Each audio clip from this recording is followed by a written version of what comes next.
Buenas tardes, ¿qué tal? ¿Cómo estáis? Saludos y bienvenidos y bienvenidas. Bueno, vamos a asomarnos ahora al balcón de la poesía. Después de haberlo hecho a la ventana de los aplausos, ahora abrimos la ventana o el balcón, lo que tengáis, a la poesía, porque seguimos pensando que es necesaria. Salud, hoy estoy harto de té. Llevo toda la semana tomando té y no puede ser.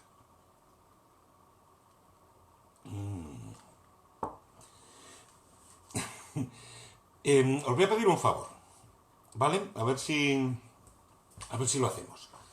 Eh, yo creo que si estáis aquí es porque encontráis algo interesante, ¿no? Este rinconcito, esta ventana, este balcón de la poesía.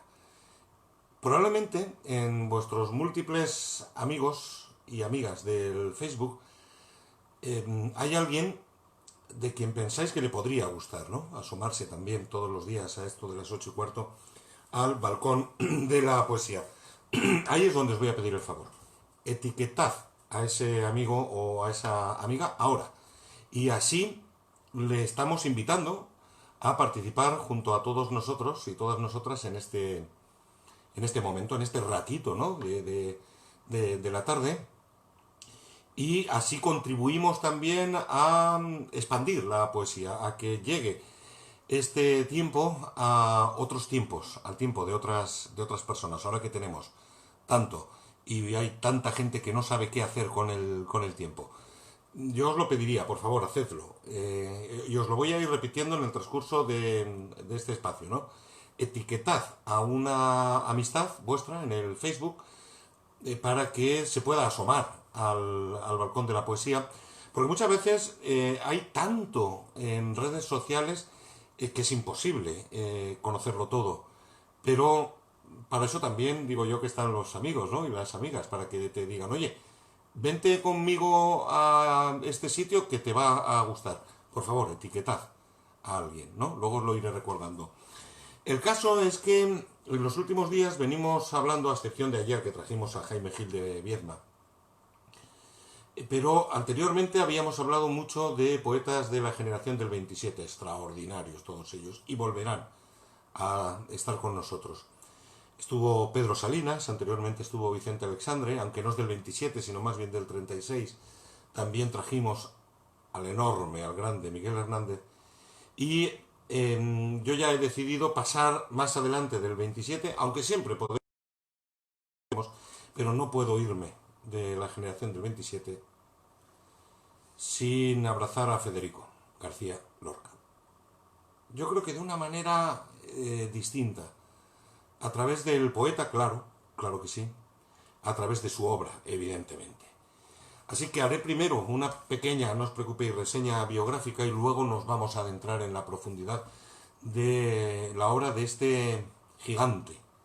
Fijaros que cuando asesinan, porque lo asesinan, no muere, lo asesinan, Federico García Lorca tiene 38 años. Qué barbaridad, ¿verdad? 38 años. Y detrás de él, poema del Cantejón, del romancero gitano, sí, poeta en Nueva York, claro. El teatro. Una obra teatral inmensa donde también está la poesía. Hay que leer Bodas de Sangre, hay que leer Yerba. ¿Os cuenta lo que estoy diciendo? Hay que leerlo. Cuando el teatro, cuando más se disfruta, evidentemente, es en el patio de butacas y ante un escenario y con una buena compañía de teatro que sabe lo que hace, que son casi todas. Pero en el caso de Lorca, el público, Yerma, Bodas de Sangre, hay que leerlo. La casa de Bernarda Alba, por favor. Hay tanta poesía ahí dentro como en cualquiera de sus poemarios, de los que evidentemente vamos a hablar. Salud. Bueno, pues vamos allí. Federico García Lorca, como todo el mundo sabe, nace en Fuente Vaqueros el año del desastre, en 1898, y lo asesinan en el barranco de Vidnar en 1936, al mes prácticamente de haberse iniciado, no, la incivil guerra civil no se inicia, de haber declarado la guerra civil el bando fascista que nunca nacional. cuando lo asesinan por homosexual y por masón, que es lo que dicen. Tiene 38 años. Él se cría en un ambiente rural, de una familia bien, en Granada, en un pueblecito de Granada que es Fuente Vaqueros.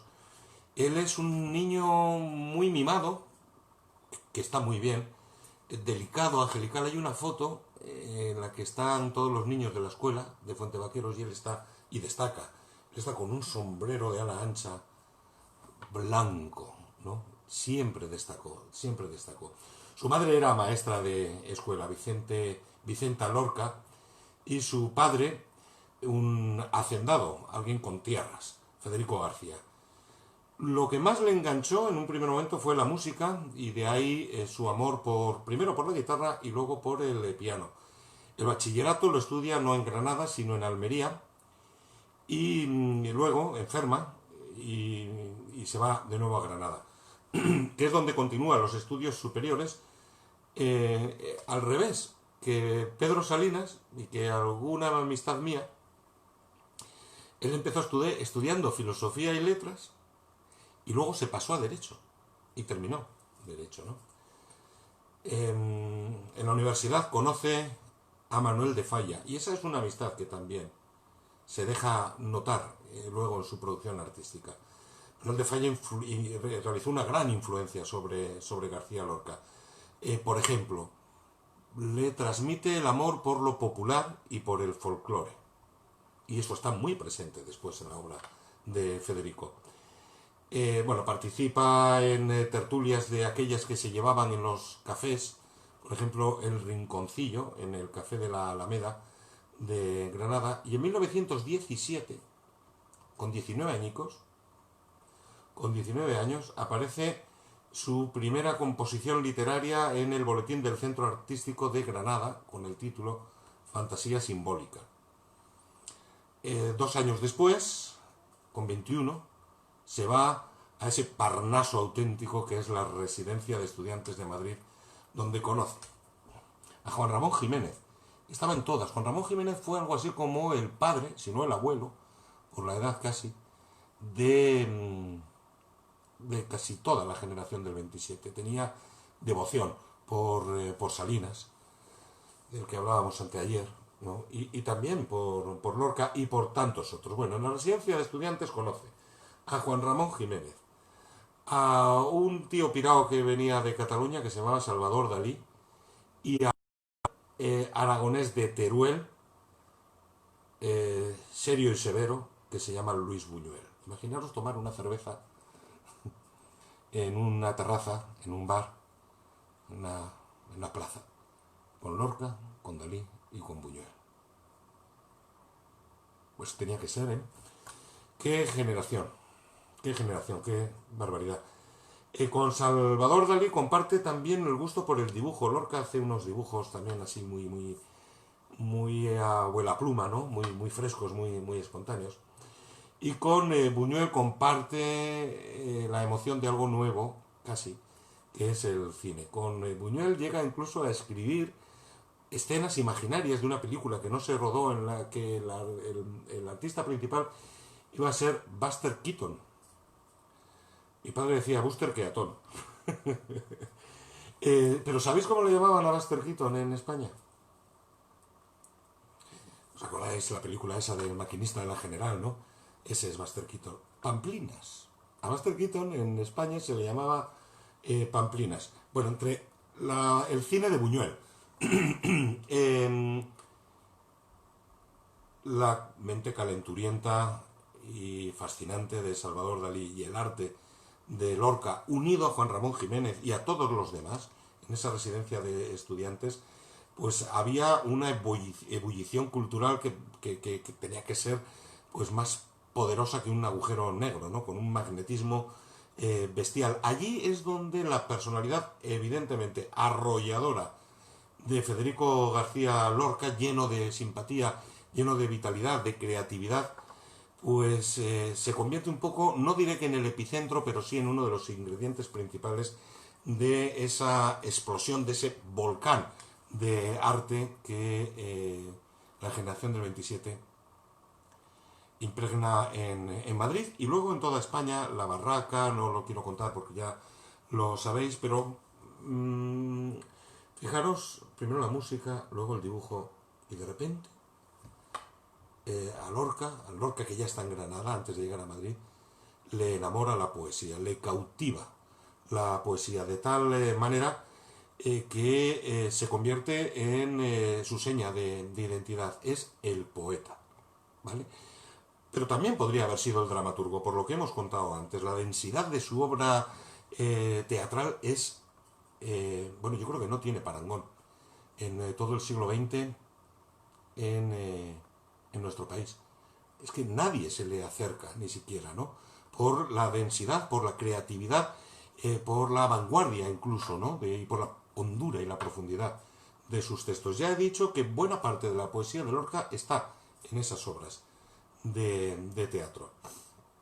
Lo popular va a estar siempre en el trasfondo, casi siempre en el trasfondo de su obra poética. Lo popular, la experiencia personal, evidentemente, el folclore, las canciones, la música, pero claro, el dolor, la angustia, la amargura y lo que es muy curioso, la muerte. Lorca escribe mucho, mucho, mucho sobre la muerte, impropio de una persona joven. Repito que lo mataron con 38 años. Dices, ¿puede ser algo profético? Pues no lo sé. No lo sé, pero sí que llama la atención. Hay otro aspecto muy importante y que está muy presente en toda la obra de Lorca. Hemos dicho que es lo popular, que es la muerte, que es la amargura, que es la angustia, pero también el hecho de sentirse distinto, a veces incluso sucio, porque él, para la época en la que se encuentra, él sabe que tiene unos deseos prohibidos y mal vistos, es homosexual. Y se refleja, cómo no reflejarse, en su obra. Vamos a leer Balada Interior, que aparentemente es un divertimento, es casi una canción de niños, ¿no? ¿Os acordáis? Frío, frío como el agua del río, es uno de los estribillos, o caliente, caliente como el agua de la fuente. Parece que es una canción infantil, de esas de jugar a la comba. Bueno, pues solo lo parece. Al final este poema es una radiografía sentimental y profunda, incluso erótica. Y cuando digo profunda, a lo mejor tendría que haber dicho terrible. Porque si entramos en lo que él nos quiere decir, y lo vamos a pillar enseguida con esta introducción, incluso vamos a sufrir con él. Los versos finales. Ese reconocerse homosexual, sucio y prohibido en un ambiente rural del que él proviene, con la religión, que ha matado más que la gripe a lo largo de la historia. Y digo la religión en general. Y ese peso, esa losa, esa culpa, ese pecado, ¿no? Y esa penitencia de la religión, lo que le hizo sufrir a este hombre, lo que le hizo sufrir. Y queda patente en los últimos versos de este poema, que es Balada Interior, y que él dedica a un tal Gabriel. Y dice así: el corazón que tenía en la escuela donde estuvo pintada la cartilla primera está en ti, noche negra, frío, frío, como el agua del río. El primer beso que supo a beso y fue para mis labios niños como la lluvia fresca está en ti, noche negra, frío, frío, como el agua del río. Mi primer verso, la niña de las trenzas que miraba de frente, está en ti, noche negra, frío, frío, como el agua del río. Pero mi corazón roído de culebras, el que estuvo colgado del árbol de la ciencia, está en ti, noche negra, caliente, caliente, como el agua de la fuente. Mi amor errante, castillo sin firmeza de sombras enmohecidas, está en ti, noche negra, caliente, caliente, como el agua de la fuente. Oh, gran dolor, admites en tu cueva nada más que la sombra. Es cierto, noche negra, caliente, de la fuente. Oh corazón perdido, requiem a aeternam. En ese último verso está el dolor la culpa, el saberse diferente, el sentirse incluso sucio y hablar ya de la muerte, ¿no? Cuando parecía que era una canción de niños, ¿no? Frío, frío, como el agua del río, caliente, caliente, como el agua de la fuente. Y dice, oh corazón perdido, requiem aeternam, cuánto dolor, cuánta moralidad hipócrita, ¿verdad? Para hacer sufrir al distinto, al diferente. Os leeré un día, ahora me acabo de acordar, un poema de Juan Ramón Jiménez, que habla de los distintos, de los diferentes, ¿no? Etiquetad, lo que os he dicho al principio, que nos ayudará a darle más audiencia a la poesía. ¿No? Etiquetad a algún amigo para que se asome a este balcón poético. Bueno, hemos dejado a Lorca en Madrid, vamos a por él. Lo encontramos en la residencia de estudiantes, a donde van llegando las vanguardias de las distintas artes, de la intelectualidad, y aquello tenía que ser un gustazo enorme. Él, sin embargo, siguen llegando las vanguardias, se habla del dadaísmo, se habla del futurismo, evidentemente el surrealismo, que a él también le deslumbra, el poeta en Nueva York, que llegaremos. Pero él sigue imbricado en lo popular, sin renunciar a la vanguardia, sin renunciar a los clásicos. Él no desprecia absolutamente nada, incluso es capaz de amalgamarlo y darle forma, por ejemplo, en el romancero gitano, donde hay unas metáforas que vienen del surrealismo maravillosas y donde evidentemente la raíz está en lo popular. Pero él no se aprovecha de algo que ya existe, sino que crea un universo que ya es un mito para todos, ¿no? La mujer y el gitano están ahí muy presentes, se convierten en el deseo de luchar por la dignidad y por la libertad. Hay un mensaje muy vanguardista para aquellos tiempos y para algunos ahora también, en lo femenino y en lo diferente, en el gitano y en la mujer. Por ejemplo, y iremos enseguida con el romance de la pena negra, cuando dice: las piquetas de los gallos cavan buscando la aurora. Surrealismo puro, es surrealismo puro. Cuando aparece Soledad Montoya, una mujer gitana que baja del monte en la madrugada y entabla un diálogo con una voz que puede interpretarse como la voz de lo establecido, la voz de la decencia. En ese diálogo precisamente está la angustia de la mujer por romper con lo establecido, por salirse de la norma y establecer su propio territorio, no más allá de la cocina y de la alcoba, buscando entonces el derecho de ser ella misma y de cumplir con su deseo y con su pasión, que también es un principal deseo, ¿no? Y eso es muy moderno en Lorca, en ese tiempo e incluso ahora también, cuando se está negando el derecho a que más de la mitad de la población pueda simplemente equipararse al resto de los mortales, ¿no? Bueno, pues eso probablemente le costó la vida también a Federico García Lorca, porque era un revolucionario y le molestó a los que ahora también les molesta este tipo de mensajes, pues que, uy, voy a decir un pecado, voy a decir, porque se jodan. Bueno, con Lorca, él se da cuenta que empieza a envejecer un mundo que se puede cambiar. Y él cree, pero vamos, a pies juntillas, en que la creación artística, y en este caso la poética y la dramatúrgica, tiene poder para cambiar el mundo. Por eso también lo mataron, porque ya había empezado a cambiarlo. Bueno, el romance de la pena negra, os fijaréis en el final, hay como un traveling, es como cuando la cámara de la película está acompañando, ¿no?, la escena. En este poema hay también un traveling que es muy cinematográfico, porque la cámara de la poética de Lorca se mueve junto con Soledad Montoya, junto con el paisaje, y ahí consigue de alguna manera abrir el plano para generalizar la pena de esta mujer y la pena de los gitanos, de los diferentes, ¿no?, como etnia. En ese caso, la pena de los gitanos es la pena de vivir bajo la opresión, y la pena de Soledad Montoya, de la mujer, también. El romance de la pena negra pertenece al romancero gitano y dice así: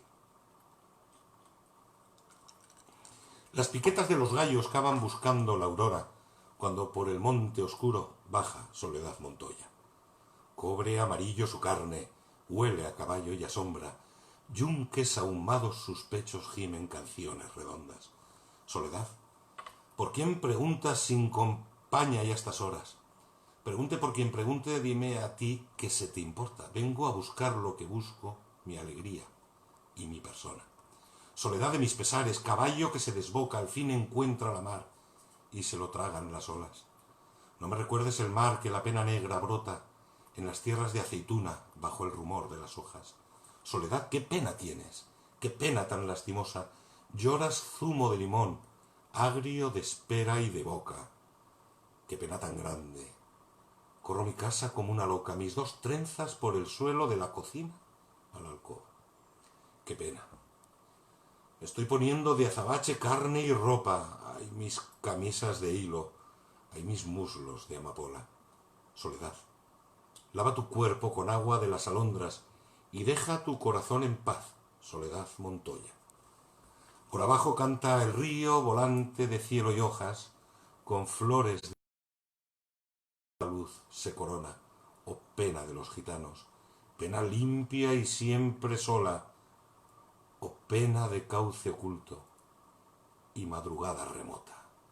Fijaros, la protagonista es la mujer y la opresión también de los gitanos que ella siente, por lo tanto, de forma duplicada, ¿no? Pues sigue siendo moderno, a pesar de que nos suena casi a copla, ¿verdad? Por la métrica y la rima, que sí, que es muy popular, pero hay un mensaje, bueno, y hay unos recursos estilísticos, hay unas metáforas que ya beben del surrealismo, hasta dar con, para mí, el libro más poderoso de Lorca, el libro poético más poderoso, que es Poeta de Nueva York. Bueno, todo el mundo se cree que hemos leído todo de Lorca, ¿no? Y que en cuanto lo escuchamos lo vamos a reconocer. Hay, sin embargo, composiciones que son muy poco conocidas y que tienen un tamaño poético inigualable. Son los romances históricos del romancero gitano. En concreto, el romance que no mucha gente conoce de Tamar y Amnón, de origen bíblico.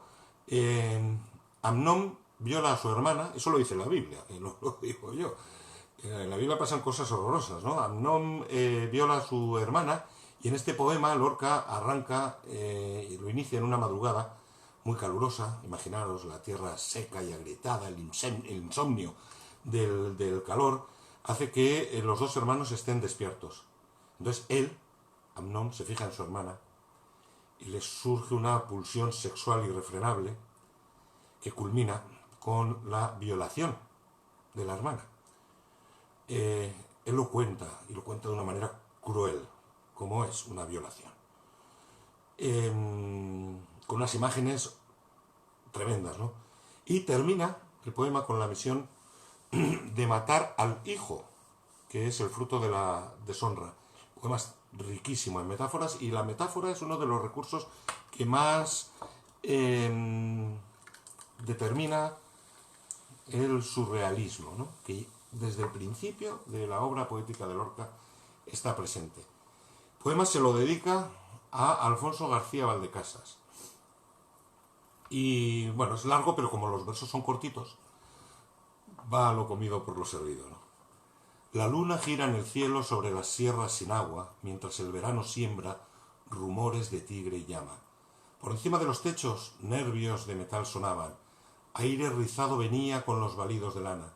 La sierra se ofrece llena de heridas cicatrizadas o estremecida de agudos cauterios de luces blancas. Tamar estaba soñando pájaros en su garganta al son de panderos fríos y cítaras enlunadas. Su desnudo en el alero, agudo norte de palma, pide copos a su vientre y granizo a sus espaldas. Tamar estaba cantando desnuda por la terraza, alrededor de sus pies 5 palomas heladas. Amnón, delgado y concreto, en la torre la miraba. Llenas las ingles de espuma y oscilaciones la barba. Su desnudo iluminado se tendía en la terraza, con un rumor entre dientes de flecha recién clavada. Amnón estaba mirando la luna redonda y baja y vio en la luna los pechos durísimos de su hermana. Amnón, a las 3:30, se tendió sobre la cama. Toda la alcoba sufría con sus ojos llenos de alas. La luz maciza sepulta pueblos en la arena parda, o descubre transitorio coral de rosas y dalias. Linfa de pozo oprimida brota silencio en las jarras. En el musgo de los troncos, la cobra tendida canta. Amnón gime por la tela fresquísima de la cama. Hiedra del escalofrío cubre su carne quemada. Tamar entró silenciosa en la alcoba silenciada, color de vena y Danubio, turbia de huellas lejanas. Tamar, bórrame los ojos con tu fija madrugada. Mis hilos de sangre tejen volantes sobre tu falda. Déjame tranquila, hermano. Son tus besos en mi espalda avispas y vientecillos en doble enjambre de flautas.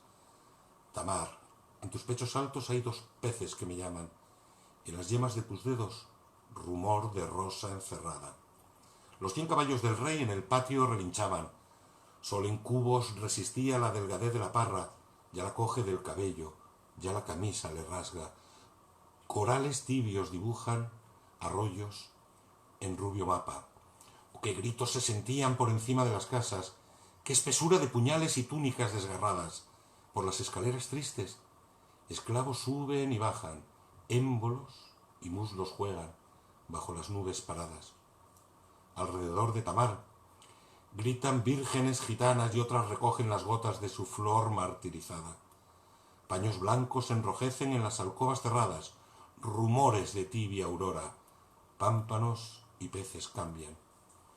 Violador enfurecido, Amnón huye con su jaca.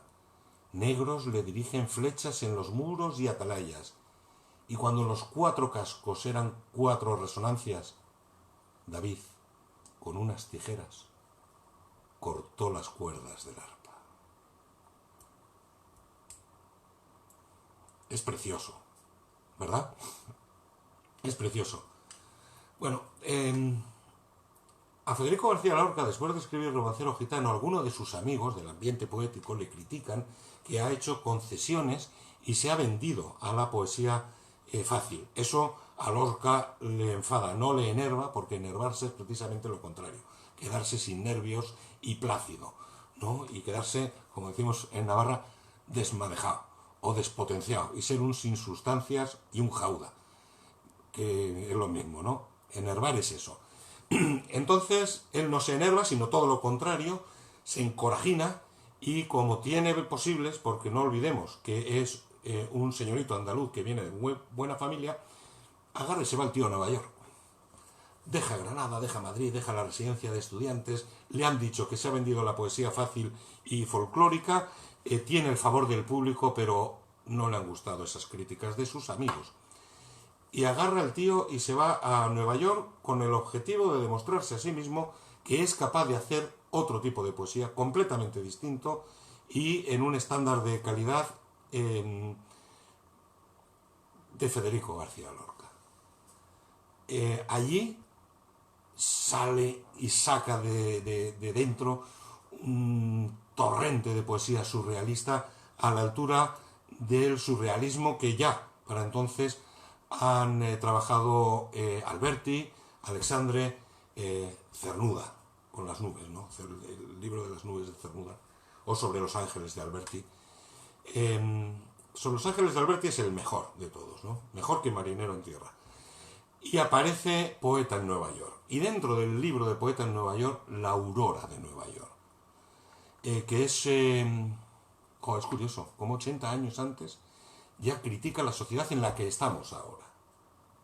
Es un alegato, es un tirón de orejas, es un pellizco, pero para hacer daño y criticar a esta sociedad que nos consume y en la que estamos. Habla de la contaminación, habla del individualismo, del capitalismo que se está cargando absolutamente todo, de la insolidaridad. Es que está describiendo la sociedad en la que estamos ahora, en el 2020. Ya han pasado más de 80 años. Él lo escribe entre 1929 y 1930. En 1929, la Gran Depresión es una crisis económica, como dicen, que no ha conocido el mundo. A Lorca eso le marca, ¿no? le marca la injusticia, le marca el poder que tiene el dinero, el capital, es muy crítico con ese capitalismo bestial como el de ahora, y la crueldad de la ciudad, la deshumanización de la ciudad. Y entra en la protesta social, que es donde hay que entrar. La Aurora, bueno, es, como hemos dicho, uno de los poemas en ese libro clave en el surrealismo español. Tiene un verso irregular. Rompe con esa métrica que, como habéis escuchado anteriormente, es muy estricta, ¿no? En los romances, como no puede ser de otra manera, en el romancero gitano. Él quiere llamar la atención con la incongruencia de esa poesía sinmétrica, con el desorden, que es lo que encuentra en la gran ciudad. Así que la falta de métrica es también casi una imagen, ¿no? Una metáfora del desorden de una ciudad tan enorme como es Nueva York. El poeta lo que quiere es trasladar una sensación de caos, de desorden y de descontrol absoluto. Cuando dice, por ejemplo, bueno, lo vamos a leer ahora mismo.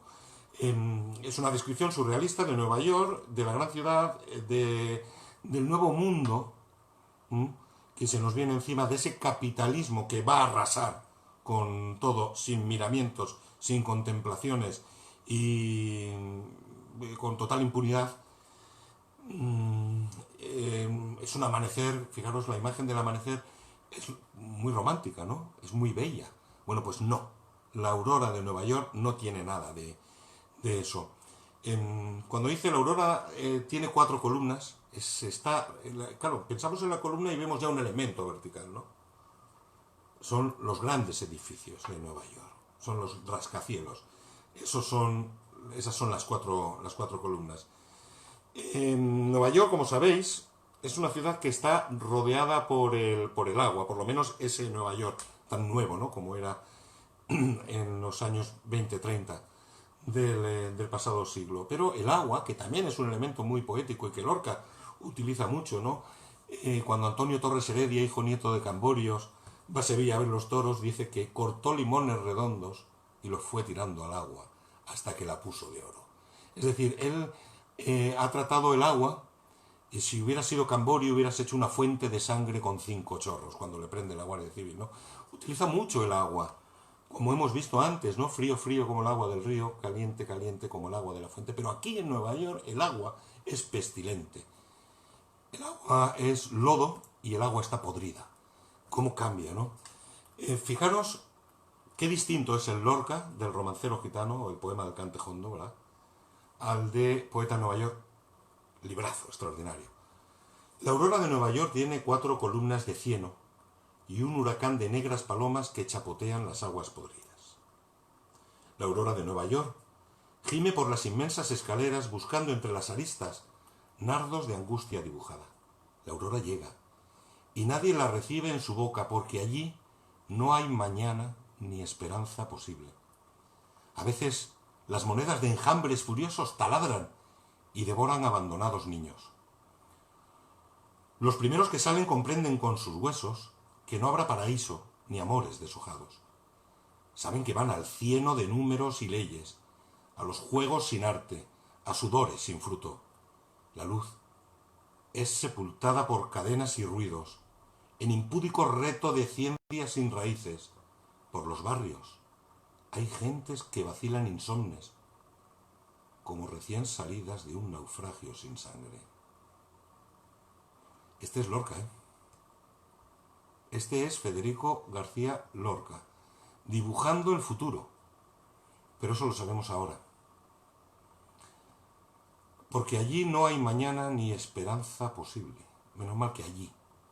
Eso significa que aquí es otra cosa. A Lorca desde muy jovencito, que me aclare la voz, le obsesiona una idea. Desde muy jovencito. La muerte. En general. La de sus amigos, la de los héroes, la suya propia también. Y repito, lo asesinaron cuando solo tenía 38 años. Es un tema obsesivo. Dijo Pedro Salinas, que el otro día estuvo con nosotros, el reino poético de Lorca, luminoso y enigmático a la vez, está sometido al imperio de un poder único y sin rival, la muerte. ¿Os acordáis del llanto por Ignacio Sánchez Mejías? Es una elegía a un torero que se divide en 4 partes. La muerte es una fiera, es el toro, y está presente en todo el poema, ¿no? Hay también un sentimiento, claro, de dolor, de frustración, de pérdida, de angustia, de nada, y va dibujando todos y cada uno de los versos del poema. La muerte es algo terrible y fatal, no es un ángel que se desea, no. Y en ningún caso, yo creo que es una venganza de Lorca. Ahí está el consuelo de la cristiana seguridad de la inmortalidad. Nunca, la muerte es el final para Lorca. Cuando habla de la muerte, no da un paso más allá. Yo tengo un amigo cura, al que quiero mucho, un saludo Javi, que cuando cenamos, como me llevo muy bien con él, nos solemos poner juntos, ¿no? Y no pierdo oportunidad para decirle, mira Javi, yo contigo hasta la muerte, pero ni un paso más allá. Entonces a Lorca le pasa lo mismo, ¿no? Cuando habla de la muerte, es el final. No hay una esperanza, no hay una seguridad cristiana de inmortalidad, ¿no? No, ahí yo creo que se venga Lorca. Contempla, eso sí, la muerte sin fatalismos, ni se regodea, ¿no? En el morbo, no. Él sabe que la vida lleva a la tumba, pero él, como está vivo, sigue adelante, ¿no? Por eso escribe, por ejemplo, en Lamentación de la muerte, dice: vine a este mundo con ojos, sueño del mayor dolor, y luego un velón y una manta en el suelo, quise llegar a donde llegaron los buenos, y he llegado, Dios mío. En Memento, Lorca escucha a la muerte andando en zapatillas por el zaguán de su casa, codo a codo, y le pide que le entierren con su guitarra. Cuando yo me muera, dice Lorca, enterradme con mi guitarra bajo la arena. Cuando yo me muera, entre los naranjos y la hierba buena. Cuando yo me muera, enterradme si queréis en una veleta. Cuando yo me muera. Ni la arena, ni la veleta, ni la guitarra son el desenlace final. Son instrumentos que le van a acompañar, ¿no? Hasta ese punto oscuro y definitivo que es la muerte. Está muy presente, ¿no? Quiero dormir un rato, un minuto, un siglo, pero que todos sepan que no he muerto, que hay un establo de oro en mis labios, que soy el pequeño amigo del viento oeste, que soy la sombra inmensa de mis lágrimas. 18 de agosto de 1936, 18 de agosto, exactamente un mes después del alzamiento militar, del golpe de Estado fallido que desemboca en la incivil guerra civil. 18 de agosto de 1936. Lorca ha abandonado Madrid, donde no se sentía seguro, y se va a Granada.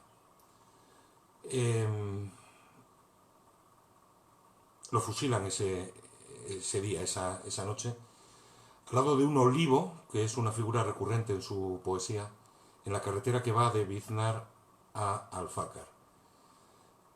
Ahí termina una historia de rivalidades políticas, de envidias en una ciudad como Granada, en la que Lorca había dicho que está la peor burguesía de España. Ahí comienza otra historia con la muerte, no con el asesinato de Lorca, una historia plagada de silencio, de fosas cerradas, de desmemoria y de auténtica vergüenza. De auténtica vergüenza. Que todavía estemos así, sin saber dónde está Lorca. Sin poder recitar un poema al lado de su tumba, o simplemente querer mirarle a los ojos, ¿no? Y recordarle. Es una auténtica vergüenza. Él abandona Madrid y se va a Granada y se esconde en la casa de su amigo Luis Rosales, que es un poeta, gran poeta también, pero es falangista. Luis Rosales hasta el final aseguró que les habían engañado a Lorca y a ellos, a los Rosales, la familia, que nadie le podía haber traicionado a Lorca porque era su amigo, era el amigo de todos. Le detiene, se sabe, y hay que decirlo, a por Federico García Lorca va Ramón Ruiz Alonso, es diputado de la CEDA, la Confederación Española de Derechas Autónomas. Y no es un arrebato de envidia, de esas cosas de pueblo, de... No, no, esto está preparado. Está preparadísimo. Y, eh, y claro que va por él. Este hombrecito, Ramón Ruiz Alonso, tenía un odio atroz a Fernando de los Ríos, que era mentor de Lorca. Según Ian Gibson, que es quien más sabe de Lorca en el mundo mundial, la detención fue una operación de envergadura, por eso digo que estaba preparada. La manzana donde estaba la casa de Luis Rosales, en Granada, se rodeó de guardias y de policías. Incluso había gente en los tejados con fusiles, ¿no? En los tejados colindantes, como digo, se apostaron hombres armados para impedir que Lorca escapara por dónde, ¿no? Por dónde. Es decir, esto estaba preparado, pero además a conciencia, no fue algo espontáneo, un pronto, y no. Y así mataron a Federico García Lorca y a 2 banderilleros, que fueron fusilados con él.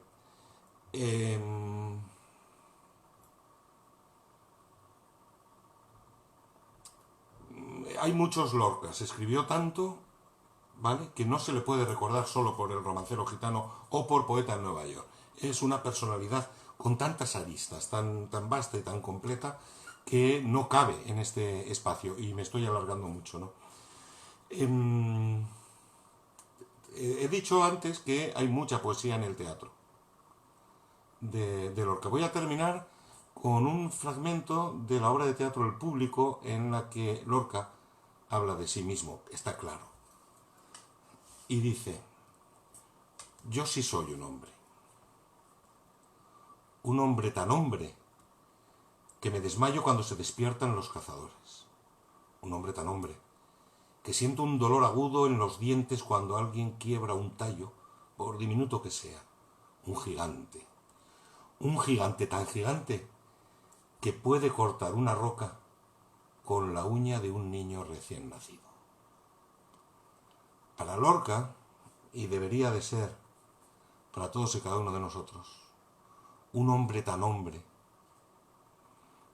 es aquel que tiene una sensibilidad tan honda, tan profunda, y que no le da vergüenza expresarla.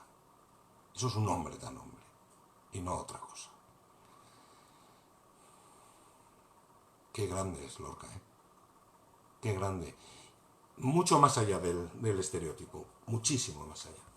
Bueno, termino, que llevo ya mucho tiempo. Etiquetad, por favor, a alguien de vuestras amistades para que tenga la posibilidad de asomarse cada día, después de los aplausos, a eso de las 8:15, a este balconcito, a esta ventana de la poesía.